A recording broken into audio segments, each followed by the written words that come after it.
Bien, me acompaña Julio Chilling, analista político, es una voz especializada, sabe muy bien cómo funciona el tema cubano. Eh, ha hecho una publicación recientemente en su página, en su organización, que a mí me llamó mucho, mucho la atención. Te he tenido en varias oportunidades y es un placer, como siempre, recibirte, profesor.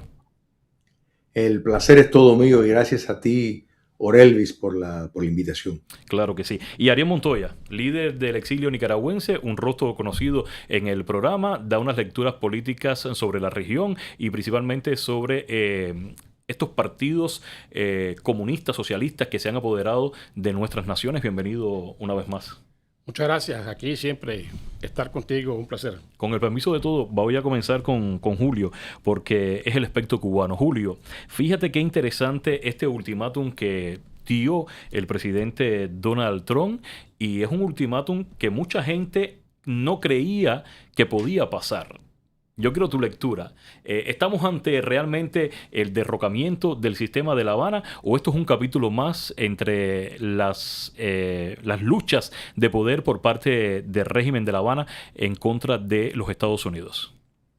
Mira, primero, Orelvis, estoy obligado a felicitarte por la entrada excelente que diste al tema. Le añadiría solo un puntico que es muy importante y eh, yo sé que tú eso lo entiendes claramente, pero para facilitar un entendimiento más amplio, y eso es la ineficiencia en la productividad unido al alto costo de ejercer el terrorismo de Estado y mantener un modelo represivo con tanta precisión como el cubano comunista. Eso tiene un alto costo, entonces nos demuestra la prioridad del régimen donde está.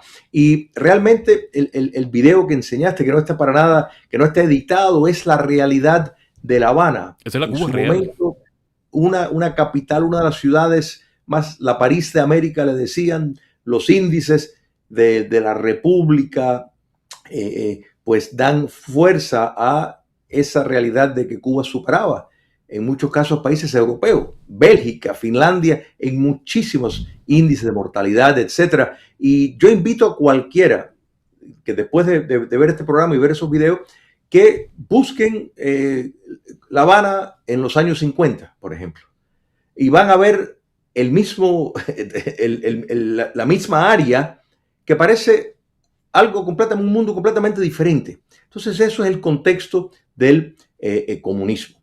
Ahora, directo a tu pregunta, Orelvis, los Estados Unidos ha tomado una decisión bajo el actual gobierno de revertir el socialismo en las Américas. El socialismo de las Américas ya tiene una relación no estrecha, sino fusionada con el narcotráfico. No solo porque el narcotráfico es importante para financiar sus operaciones, sino también es un mecanismo de desestabilización en los Estados Unidos. El contexto, o sea, la relación que tiene el narcotráfico con el poder político, incluso en países democráticos, como México, por ejemplo, sirve el claro propósito de determinadas tendencias políticas, como el Partido Morena, de utilizar los carteles de la droga como un mecanismo para desestabilizar. Por eso es que vimos a los carteles de la droga incluso implicado en el tráfico de personas y el traslado de personas para producir una crisis en los Estados Unidos con la entrada de personas. Los Estados Unidos ya al fin ha conectado los puntos y se ha dado cuenta que Cuba comunista es la base, es la fuente de toda esta subversión en el continente americano. Venezuela fue el primer punto desde donde van a entrar, por diferentes razones. Una, porque en Venezuela se une el caso que hay, más que en Cuba, militares y equipo militar chino, equipo militar ruso e equipo militar iraní. Entonces quedaron totalmente defenestrados, inutilizados. Era un cuerpo de un ejército de eunucos que fue incapaz de enfrentar la realidad por la superioridad tecnológica de los armamentos de Estados Unidos, unido a la penetración que le hicieron a la inteligencia castrista y las Fuerzas Armadas venezolanas. Entonces, esto sirve al bloquear, con un verdadero bloqueo, esto no es un bloqueo de mentira, un verdadero bloqueo del petróleo venezolano, de la entrada y salida del petróleo, con vista a negarles recursos que el castrocomunismo necesita. Porque la realidad que tú demostraste del desastre y la miseria enraizada en Cuba es producto de sí, un mal manejo terrible, pero también por la prioridad de mantener su cuerpo represivo y su cuerpo de espionaje y de inteligencia en el exterior para impactar la imagen que se tiene. Entonces, esta decisión de los Estados Unidos ya ha sido sentenciada. La táctica que han aparentemente escogido es, y podemos tener ciertas pizcas de esto por lo de Venezuela, es, en el caso venezolano, evitar que tropas estadounidenses tengan que ocupar la región, dejar que el régimen se desmonte propiamente. De no hacerlo, habrá una segunda, una tercera, una incursión estratégica, las que sean necesarias. Posteriormente sería el fortalecer el país económicamente, y el tercero es la democratización, que eso claramente está establecido. En el caso cubano, me atrevo a que es el mismo plan.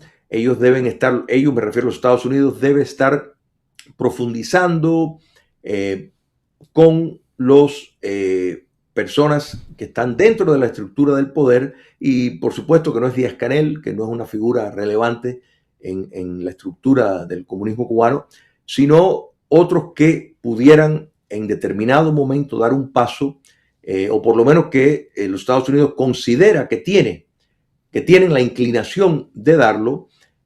Sin el petróleo venezolano, sin el petróleo mexicano, que en determinado momento eso también va a bajar, porque México también está en la mirilla. México bajo Sheinbaum, que el Partido Moreno, como creo que mencioné en otra ocasión, es un invento, es una producción de la inteligencia castrista. Y entonces eso lo tiene claro. El foro de Sao Paulo y del foro de Puebla es el legado que hizo Fidel Castro en toda Latinoamérica. Pero fíjate que hemos hablado del ultimátum, ¿no?, que ha dado Donald Trump, y yo quiero colocar este material de Francia 24, un canal muy prestigioso que realmente está al día a día con la noticia sobre cómo fueron esas declaraciones de Donald Trump, señores de la cúpula militar cubana. ¿Ustedes creyeron principalmente, al igual que Rusia y China, que Donald Trump no iba a entrar por Maduro? Y entró. Hay que ponerle mucha atención a este ultimátum. Vamos a ver el material y después regresamos con el profesor. El presidente de Estados Unidos pone sus ojos y la presión sobre la isla caribeña. Este domingo amenazó a Cuba a que acepte un acuerdo antes de que sea demasiado tarde. Cuba vivió durante muchos años gracias a las grandes cantidades de petróleo y dinero procedentes de Venezuela. A cambio, Cuba proporcionó servicios de seguridad a los dos últimos dictadores venezolanos, pero ya no.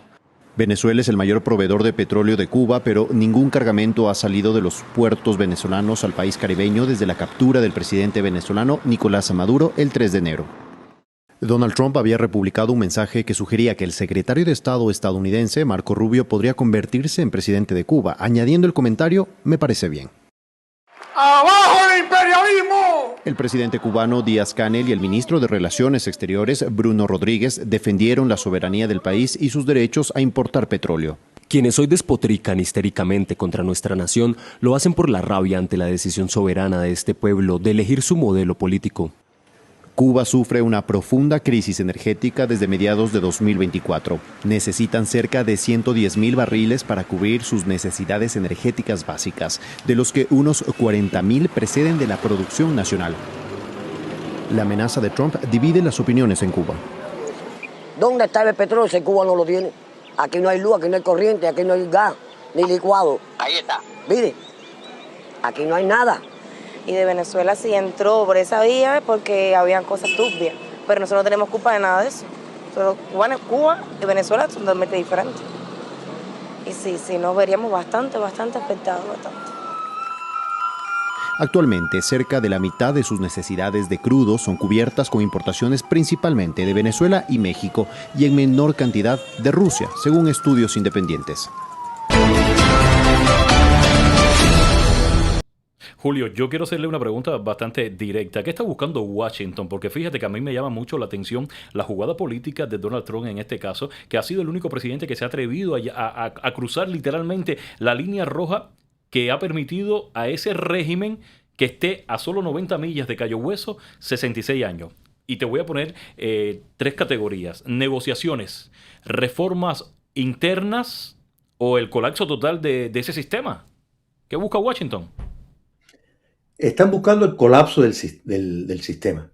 O sea, un cambio de régimen es la meta final de que busca los Estados Unidos. Y esto es importante, Orelvis, ponerlo, o sea, sobre un plano de que el castrocomunismo llegó al poder gracias a la ayuda de potencias extranjeras, incluyendo la inteligencia soviética, que tenía penetrado el Departamento de Estado y estaba desinformando sobre la naturaleza de Fidel Castro.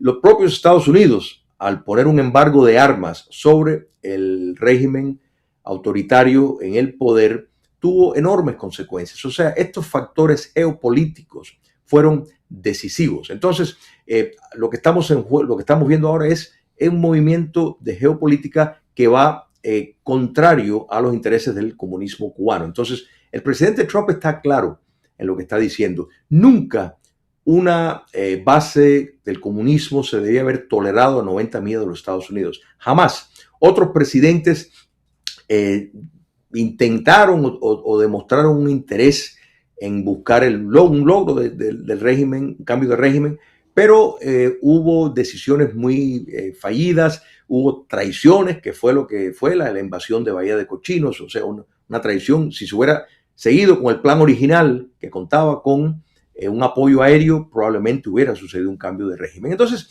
para los Estados Unidos, la existencia de Cuba comunista ha sido costosísima por su extensión a través de toda América Latina, de una punta de otra, en cuanto a la promoción del marxismo-leninismo, los cientos de miles de vidas que han quedado por el papel que Cuba comunista ha desempeñado en la injerencia. No estamos hablando del pasado, aún hoy.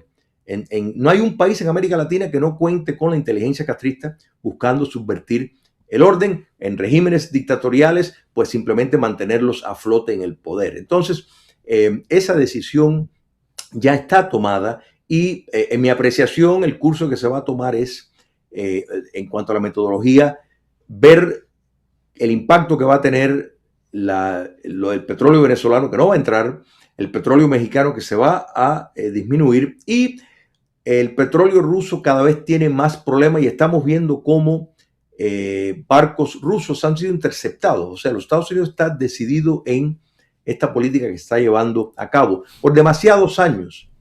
Orelvis, los Estados Unidos trágicamente le dio la espalda a América Latina. Sí. Ese papel fue llenado por los chinos, por los rusos, y por los iraníes y los norcoreanos.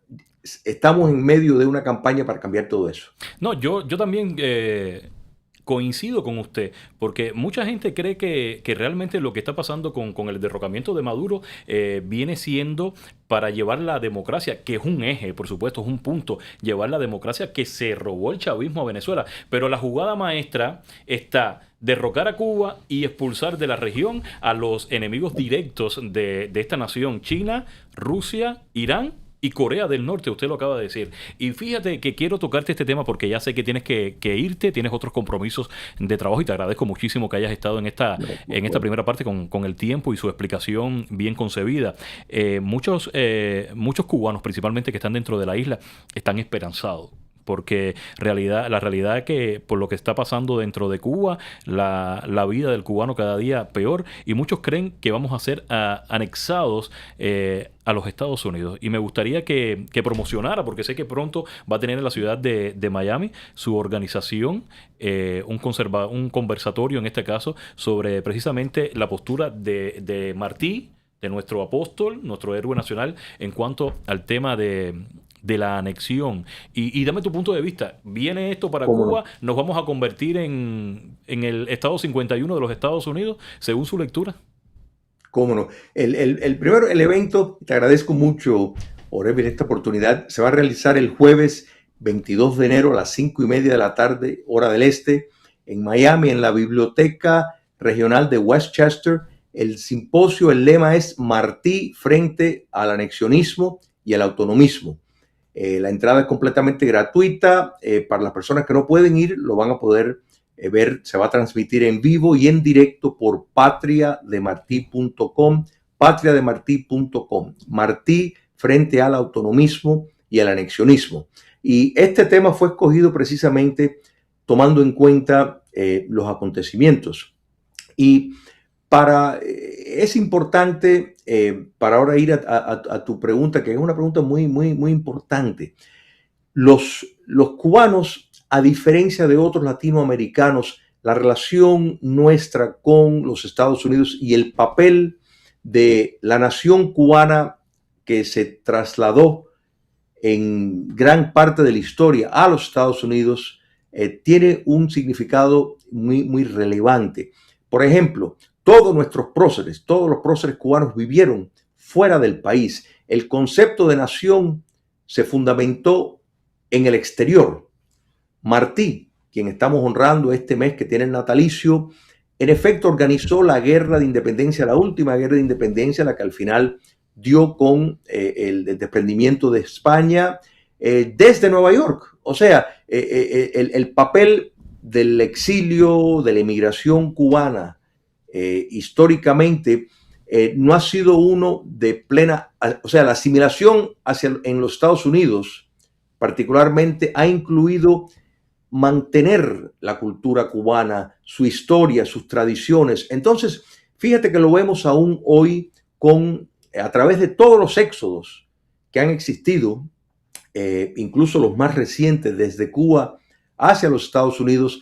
Los cubanos salen buscando para vivir dentro de Cuba en el exterior.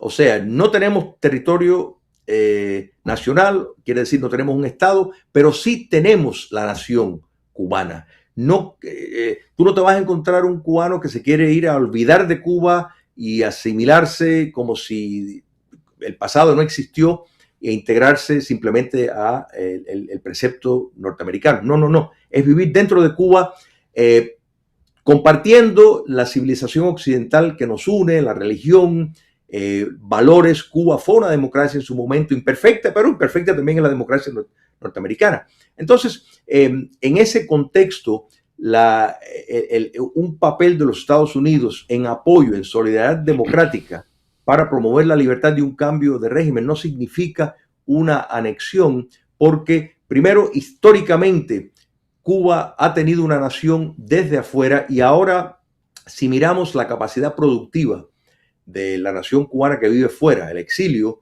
produce 9 veces lo que produce la isla de Cuba. Entonces, ¿cuál es la diferencia? Bueno, el sistema.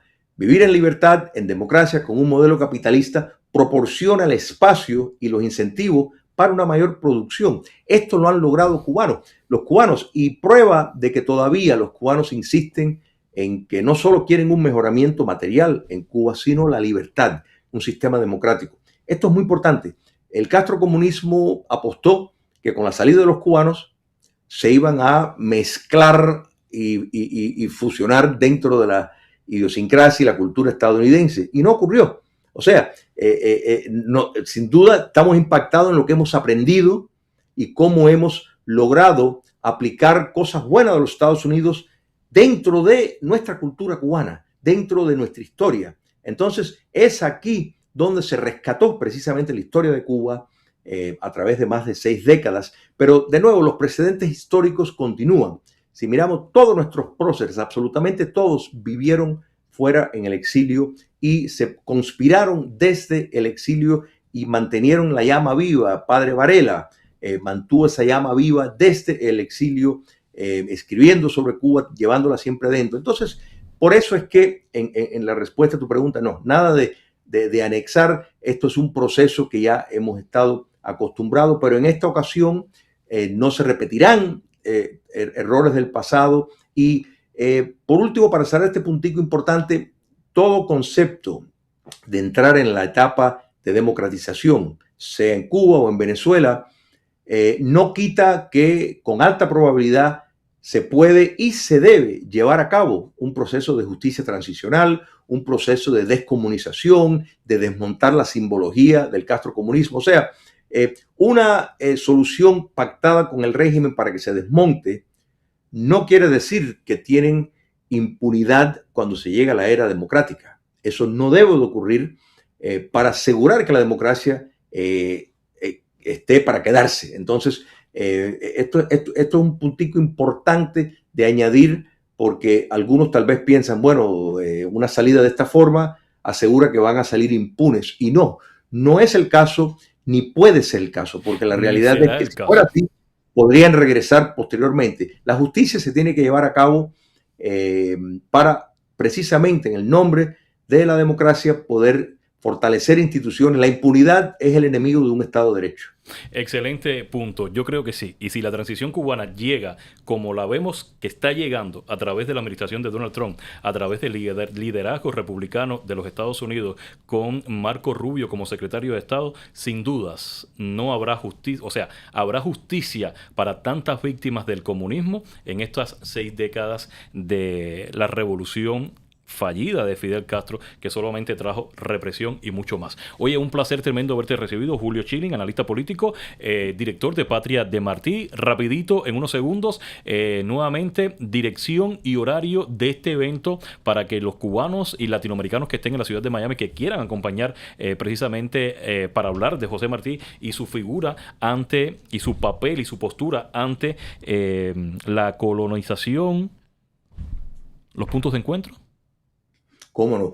Va a ser el jueves 22 de enero en la Biblioteca Regional de Westchester, que está en el 9445 Coral Way, en Miami, Florida, a las 5:30 de la tarde, hora del este. La entrada nuevamente es completamente gratuita, abierta al público, hay amplio estacionamiento, y para las personas que viven fuera del país se va a transmitir, o fuera de la zona, se va a transmitir en vivo y en directo por la página patriademarti.com. Muchísimas gracias. Ahí estaré. Gracias a ti. Páseme la invitación para recordármelo, porque tengo muchísima carga de trabajo. Y por supuesto que ahí estaré. Vamos a la pausa. Lo haré. Regresamos enseguida.